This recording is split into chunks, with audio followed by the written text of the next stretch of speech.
So the minion's all hooked up. You got a quart in the diff here, at least a quart. Yeah. Been warming up for like 3 or 4 minutes. Here's a new choke. Radio's in. That's in. It's all pretty. Yeah. So yeah, now I gotta take it down to the shop and flat toe my little minion here.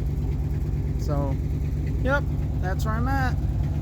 Hopefully next time see it, she'll have the diff fixed, which should be right before Thanksgiving unless something happens.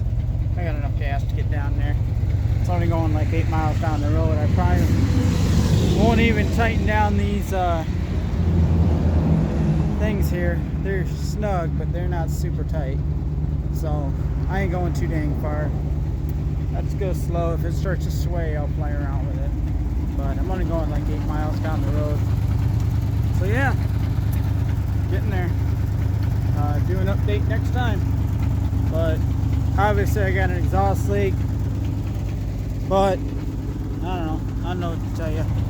I gotta still go through and do all the plugs and such. But she's warmed up. Oil pressure's good. Temp's good. Nothing's leaking. So yeah, go ahead and go down the road.